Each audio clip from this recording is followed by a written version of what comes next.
I watched a girl break, not her bones, her wings, and I did nothing. But a human arrived and she tore the silence open. Look, I am not proud of what I did, or more accurately, what I did not do. My name is Voss, and I am a Krellian, which means I have 4 eyes, scales that shimmer blue under station lighting, and apparently the moral backbone of a particularly cowardly invertebrate. But we will get to that. Let me set the scene for you. Vexus Academy, perched on the outer ring of Station Helix 9, was supposed to be this grand experiment in multi-species education. You know the type, right? All the brochures showed smiling Horgaths studying beside cheerful Viridians, with some avians flying gracefully overhead, and everyone learning in perfect harmony. Very inspiring, very progressive, very, completely, utterly fake. The reality was more like a prison yard with better lighting and significantly more homework. See, when you throw together a dozen different species, each with their own biological advantages and cultural baggage, you do not get harmony. You get hierarchy. Fast. The strong figured out they were strong within about 3 cycles of the first semester. The weak figured it out even faster, usually right around the time they got shoved into a locker or had their assignments deleted. Station Helix 9 rotated through its artificial day and night cycles with mechanical precision, and so did the cruelty. Every morning, like clockwork, certain students knew exactly what was waiting for them at the transit platform between the dormitory section and the main academy ring. We all knew. The teachers knew, though they always seemed to be just around the corner, just out of sight, just convenient enough to miss it. And every morning, most of us, myself included, would find something absolutely fascinating to look at on our data pads. The floor tiles were particularly interesting, I found. Really quality construction. Those tiles. That was the morning ritual, not some noble tradition of learning, just casual, efficient, soul-crushing torture served up fresh with breakfast. Freya was an avian, which meant she was supposed to fly. That is kind of their whole thing, you know?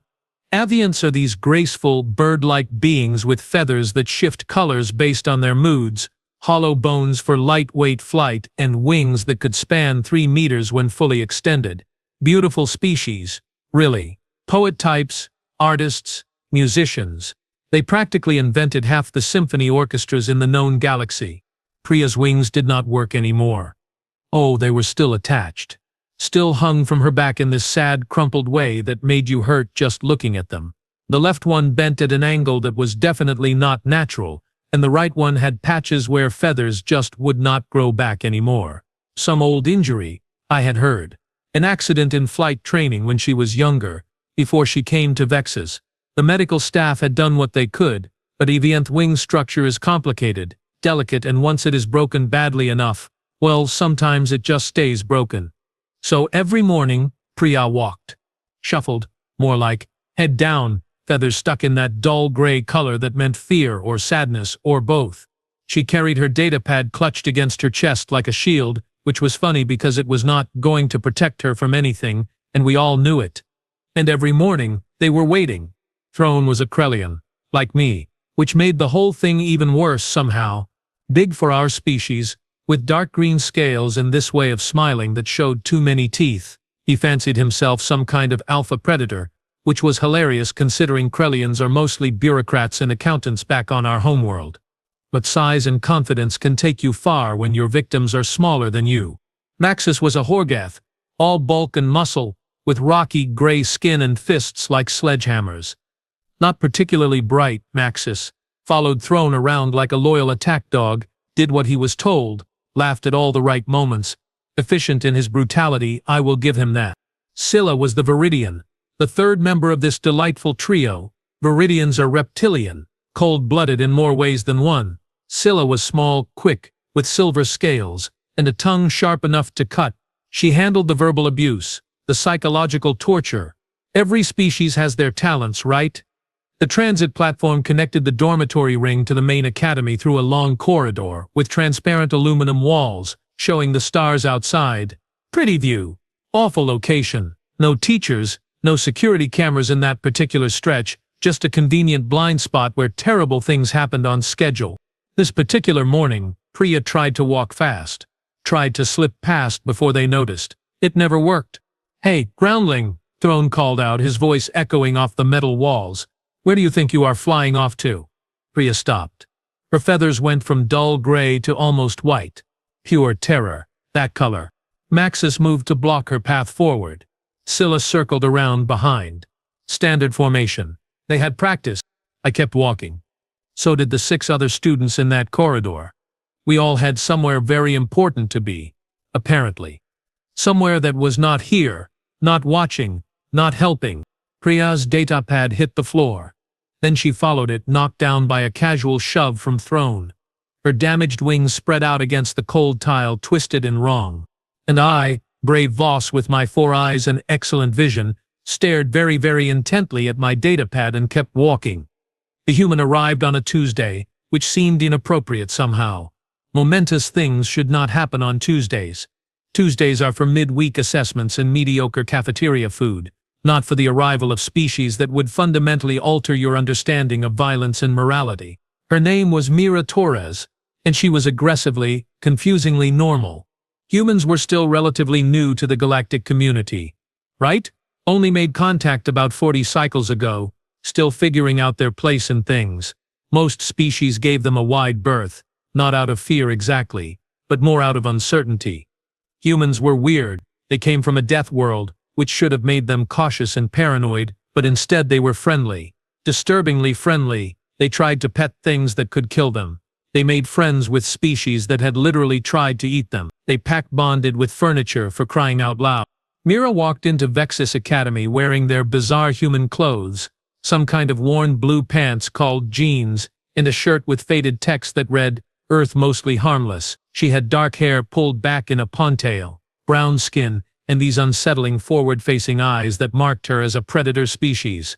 Binocular vision, depth perception, the works, built for hunting. But she smiled a lot, waved at people, said good morning to strangers in accented but perfectly serviceable galactic common, carried her materials in a bright yellow bag covered in pins and patches. One of them said, "Be kind," with a little heart symbol. Very disarming, very human. The weird thing, and I noticed this right away, was how she moved, casual, loose, like nothing in the entire station could possibly threaten her. Most species, when they are in a new environment, show some caution, heightened awareness. Humans apparently missed that evolution meeting. Mira walked through the halls like she owned them, humming something under her breath, occasionally stopping to look at the star views through the viewport windows. She showed up at the transit platform on her 4th day. I was already there, trying to time my walk to avoid the morning ritual. Priya was there too, frozen 3 meters from where Throne, Maxis and Scylla stood blocking the corridor. The usual setup. Mira walked right into this scene, still humming, still relaxed. Then she stopped, looked at Priya, looked at the 3 bullies, her head tilted slightly, like a bird examining something curious on the ground. And she just watched. Not like the rest of us, who watched from the corner of our eyes while pretending not to.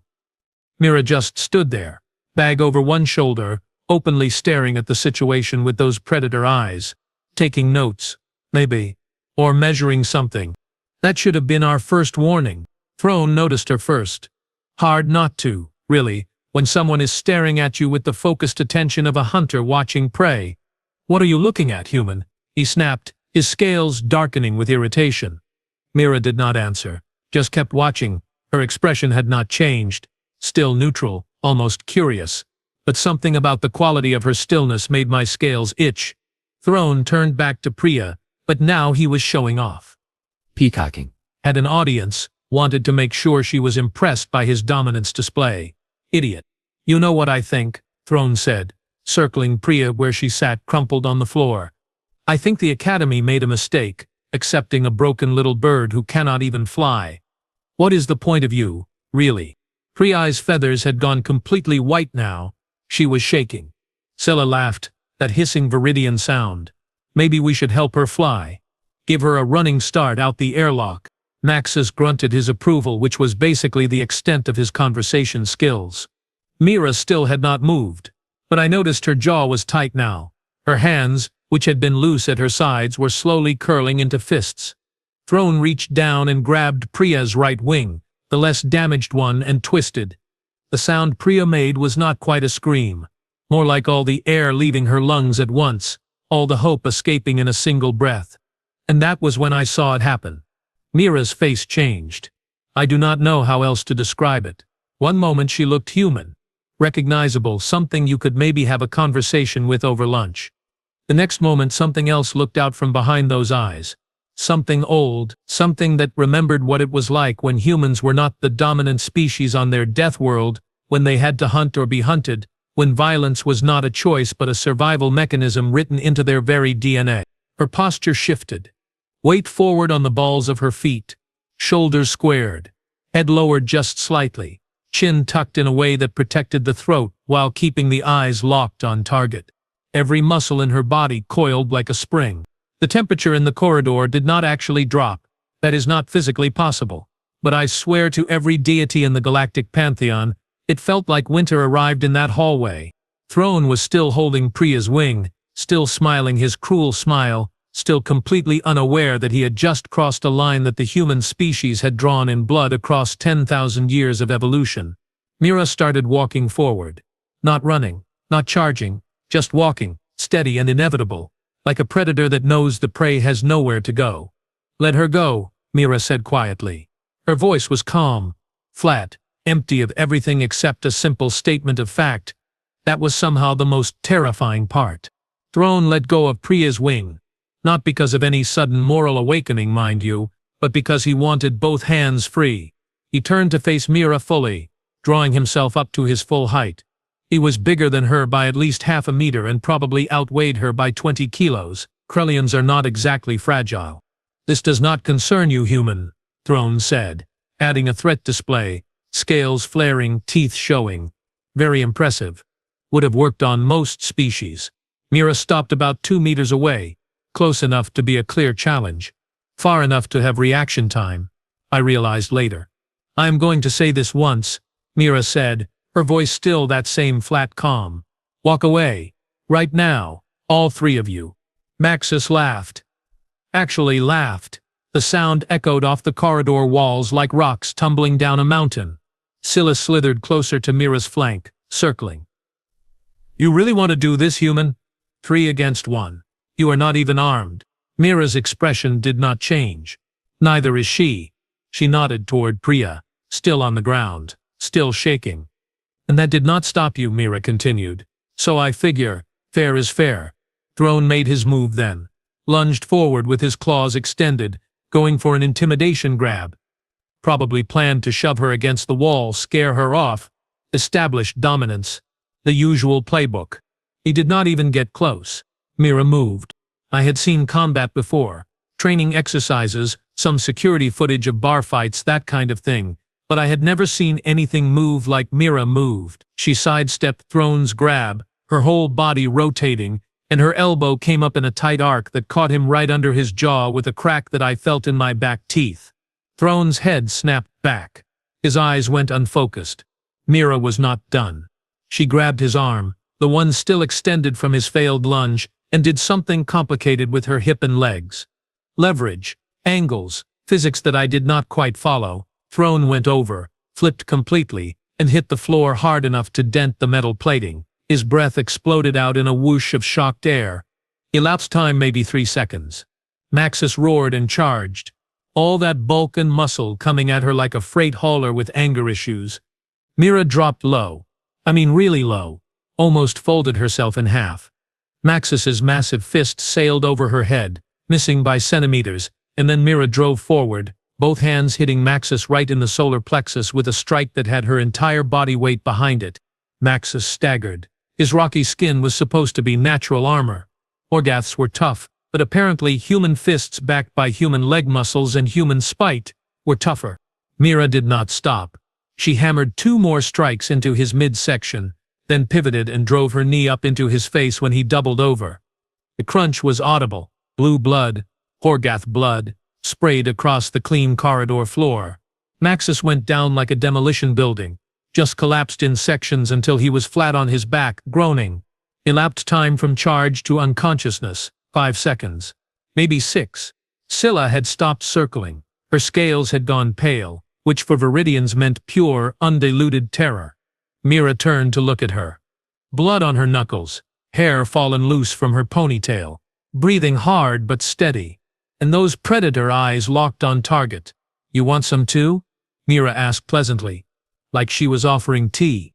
Scylla ran, just turned and bolted back down the corridor, moving faster than I had ever seen a Viridian move. Smart choice. Mira stood there for a moment, looking down at Throne and Maxis. Both were conscious, barely, making sounds that were somewhere between groans and whimpers. Then she walked over to Priya, who was staring up at her with feathers cycling through about 6 different colors of shock and awe. "You okay?" Mira asked, her voice suddenly gentle. Human again, not the thing that had just dismantled 2 larger opponents like they were made of paper. Priya could not speak, just nodded. Mira helped her up, careful around the damaged wings. "Good. Come on, let us get you to class." And she walked away with Priya, leaving 2 bullies bleeding on the floor and about 15 witnesses who would never ever doubt what humans were capable of when you pushed them too far. Station security arrived approximately 4 minutes later, which was actually impressive response time for them. Usually they took at least 10. Someone must have hit an emergency alert. By then, Mira had already escorted Priya to her first class and returned to the corridor, just standing there waiting, hands clasped behind her back like she was on some kind of military inspection. Officer Kelth, a Viridian with more sense than Scylla would ever have, took one look at the scene, at the 2 injured students, at the small human girl covered in blue blood, and sighed the sigh of someone whose shift just got exponentially more complicated. "Miss Torres," he said carefully, "would you like to explain this?" "They were hurting someone smaller than them," Mira said simply. "I asked them to stop. They refused. So I made them stop. No excuses. No justifications. Just facts, delivered in that same calm voice." Kelth looked at Throne, who was sitting up now, holding his jaw. "Is this accurate?" Throne glared, but did not answer. Probably could not, actually. His jaw looked wrong, misaligned. "I will need you to come with me," Kelth said to Mira. "Okay," she agreed. No resistance. No running. She just walked alongside the security officer like they were taking a pleasant stroll through the station gardens. The crowd that had gathered, myself included, just stood there, silent, processing. Someone whispered. "She broke Throne's jaw." Someone else added, "And Maxis's nose. Did you see the blood?" "She is so small," a third voice said, confused. "How did she do that?" "I knew how. Humans were from a death world where everything tried to kill them, so they learned to kill back. Learned it so well they carried it in their bones, in their muscle memory, in the quiet calculation behind those forward-facing eyes." But that was not the full answer. The Academy suspended Mira for a full cycle, restricted her to human quarters, pending investigation. They had to, really. Optics and all that, could not have students just beating the hell out of each other in corridors, even if those students thoroughly deserved it. The bullying stopped, though, immediately. Completely. Throne and Maxis got medical treatment and formal reprimands. Scylla disappeared from classes for 3 days, probably too scared to show her face. And Priya walked through the halls with her head up for the first time since I had known her. Her feathers were not white anymore. They were shifting through cautious blues and greens. Hope colors. I sat in my dormitory that night, running through the security footage that someone had leaked to the student network.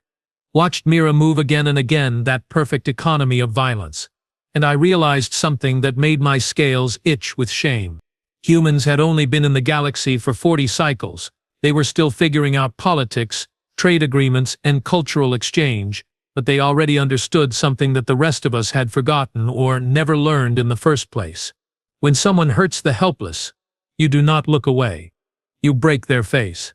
The Academy administration convened what they called an emergency disciplinary committee, which was basically 5 administrators sitting around a table trying to figure out how to handle the fact that a human exchange student had hospitalized 2 students without breaking a sweat. I know this because my roommate worked in the administrative offices and had absolutely no sense of discretion when it came to gossip. Director Kelixan, a Viridian with silver scales gone dull with age, watched the security footage 17 times. 17. My roommate counted. Each time, the director's expression grew more conflicted, cycling between horror at the violence and what looked suspiciously like satisfaction when Throne hit the floor. The level of force was excessive, argued Professor Thex, a Horgath who taught ethical philosophy, which was ironic given the circumstances. She could have simply alerted security. There are proper channels for these situations. The proper channels have been aware of this situation for 6 months, snapped Instructor Velish, an Avuanth. Her feathers were bright red, anger colors. I have filed 4 formal complaints about Throne's behavior. 4. Nothing was done. That caused some uncomfortable shifting around the table. The human used calculated violence, Kellickson said slowly. Look at the footage again. She targets specific points: jaw, solar plexus, nose, disabling strikes. She could have done far worse damage if her intent was to seriously harm. That makes it better? Thex demanded. That she is trained in combat. It makes it premeditated restraint, Kellickson countered. She stopped the moment the threat was neutralized. No additional strikes, no retaliation while they were down. That shows discipline. The debate raged for 3 hours, apparently. Half the committee wanted Mira expelled immediately, sent back to Earth in disgrace. The other half wanted her given a medal and Throne's head on a spike, though they phrased it more diplomatically in the official minutes. In the end they compromised. Mira's suspension would stand for a full cycle. Throne and Maxis faced expulsion proceedings for their months of documented harassment. Scylla got academic probation and mandatory counseling. The human embassy got involved too, which made everything more complicated. Sent a representative who very politely reminded the Academy that humans had very strong feelings about protecting vulnerable individuals, and that Mira's actions, while regrettable, were consistent with human cultural values regarding defense of others. The phrase proportional response got thrown around a lot. Also the phrase, you are lucky. She stopped at 2 broken bones. The representative smiled when she said that. Humans smiling is unsettling under the best circumstances. When they smile while discussing violence, it activates every prey instinct in your brain. The Academy agreed to review their anti-bullying protocols, promised increased security presence in problem areas, committed to taking student complaints more seriously. You know, all the things they should have been doing already. Throne's family tried to press charges. That went nowhere fast when their lawyer reviewed the footage and realized that Throne had initiated physical contact, that there were 15 witnesses, and that the human had given multiple verbal warnings before defending herself and another student. Turns out, galactic law is pretty clear about self-defense and defense of others, even when the defender is significantly more efficient at violence than expected. Mira was supposed to stay in human quarters, restricted area, no exceptions, very serious disciplinary measure. She lasted 4 days before she snuck out.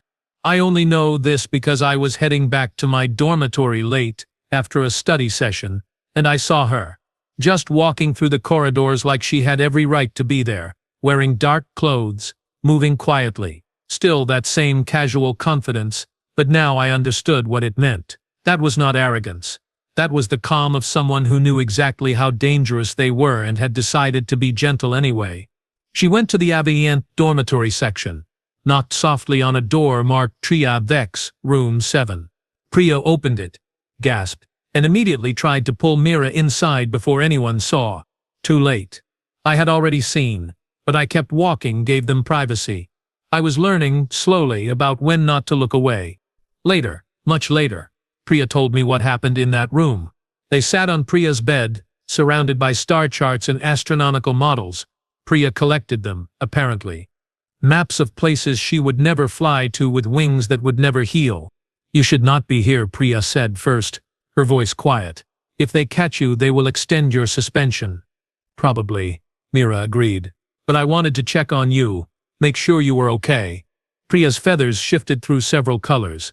Confusion, mostly. Why? Why, what? Why did you help me? Priya asked. You do not know me. We had never spoken before. And now you are in trouble, serious trouble, because of me. Mira was quiet for a moment. Then she shrugged. That very human gesture. Where I come from, we have this idea. If you see someone hurting someone else, someone who cannot fight back, you stop it. You do not walk past. You do not pretend you did not see. You stop it. But the cost, Priya whispered, is less than the cost of doing nothing. Mira finished. Look, my grandmother used to say something. She said evil happens when good people do nothing. And I do not know about evil or good or whatever, but I know wrong when I see it. And three big jerks hurting someone smaller than them for fun, that is wrong. Simple as that. Priya's feathers went purple and gold. Gratitude and awe, if I remember the color chart correctly. No one has ever stood up for me before, Priya said. Well, Mira smiled. Now someone has. And hey, if they try anything again, you let me know. I will be happy to provide a refresher course. She was joking. Mostly. But there was an edge to it. A promise that made Priya's feathers brighten even more. They talked for 2 hours that night. About Earth and Avianth Prime, about flying and walking, about what it meant to be broken in a place that valued wholeness. When Mira finally snuck back to her quarters, Priya sat in her room and cried. But not sad tears. Relief, maybe, or hope, or the simple overwhelming gratitude of realizing you are not alone anymore. That someone saw you. That someone cared. That someone finally gave a damn. I could not stop thinking about it. About Mira. About what she had done, about the casual way she had dismantled two larger opponents, and then asked if Priya was okay. Like violence and compassion were just two tools in the same kit, to be used as the situation required. So I did what any good Krellian does when confronted with something that does not make sense. I researched. The human data networks were surprisingly open. They seemed almost eager to share information about themselves, their history, their psychology. Maybe because they were still new to the galactic stage and wanted to be understood, or maybe because humans are just like that, oversharing and enthusiastic and weirdly proud of their death world origins. What I found made me sit back in my chair and reassess everything I thought I knew about intelligent species. Humans had something called pack bonding, which was not unique to them, but they had refined it to an art form. Most species bond with family, maybe close friends. Humans bonded with anything. Plants, robots, random animals they found injured on the side of the road. Other species who by all logic should be threats or competitors. They had this concept of chosen family, people who were not related by blood but who became family anyway through shared experience and mutual care. And once a human decided you were family, pack, tribe, whatever they called it, they would go to absolutely unreasonable lengths to protect you. There were historical records. Humans throwing themselves on explosives to save others, running into burning buildings, fighting predators 3 times their size, all to protect someone they cared about even if they had only known them for days. It was not rational. It was not logical. It made no evolutionary sense to risk yourself for non-relatives. Except it did, apparently. Humans evolved in groups, tight groups. They survived because they protected each other fiercely and without hesitation. That instinct was so deep, so fundamental that it overrode individual survival calculations and their moral framework. Oh, that was fascinating.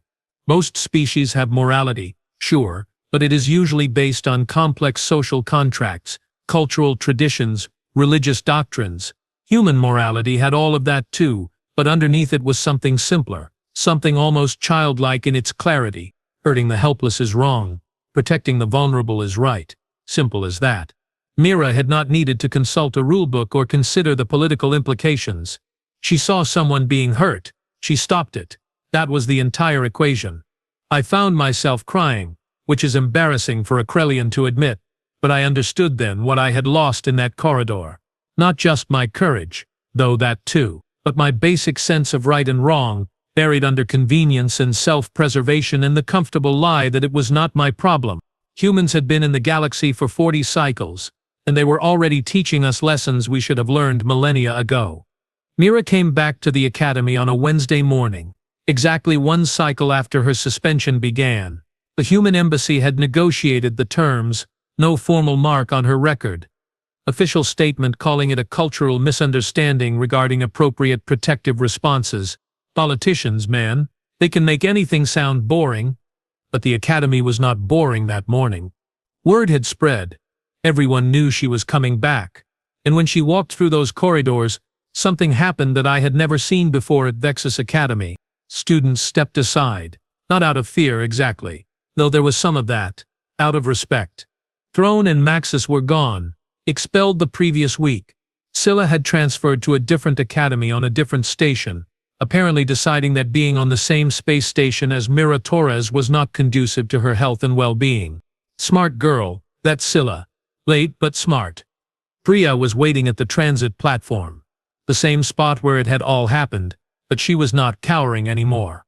She stood straight, her damaged wings held as proudly as she could manage, her feathers cycling through calm blues and confident greens. Mira saw her and grinned. That bright human expression that showed teeth but meant happiness. "Hey, you ready for astrophysics? I heard Professor Kellix is giving a quiz." "I studied," Priya said, falling into step beside her. They walked together through the corridor, past the spot where blood had been scrubbed from the floor. Other students watched. Some nodded. Some smiled. A few younger students, smaller species who probably had their own thrones to deal with, looked at Mira with something like hope. I caught up to them halfway through the corridor. "Mira," I said. She turned, eyebrows raised. "Yeah? I was there," I told her. "That morning. I saw what Throne was doing to Pregia, and I walked past. I did nothing." Mira studied me for a moment with those predator eyes. Then she nodded slowly. "But you are here now." "I am here now," I agreed. "Then walk with us," she said simply. So I did. The three of us walked to class together. A Krellian, an Avianth, and a human, different species, different worlds, different capabilities, but the same basic understanding that some things matter more than safety or convenience or keeping your head down. People noticed. Over the next few weeks, more students started walking that corridor with confidence, started speaking up when they saw problems, started being the kind of people who did something instead of nothing. The morning ritual ended, not because of policy changes or administrative oversight, though those helped.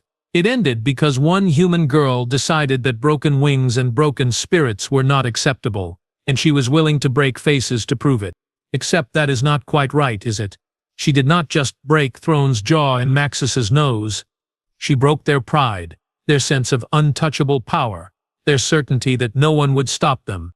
She broke the silence, the complicity, the comfortable lie that it was not our problem. She broke the system that let cruelty thrive in convenient blind spots. And in breaking those things, she fixed something in the rest of us. Something we did not even know was broken until we saw what courage actually looked like. Humans, man. Terrifying, violent, compassionate, ridiculous humans. They are going to change this galaxy, whether we are ready for it or not. And you know what? Maybe that is exactly what we need.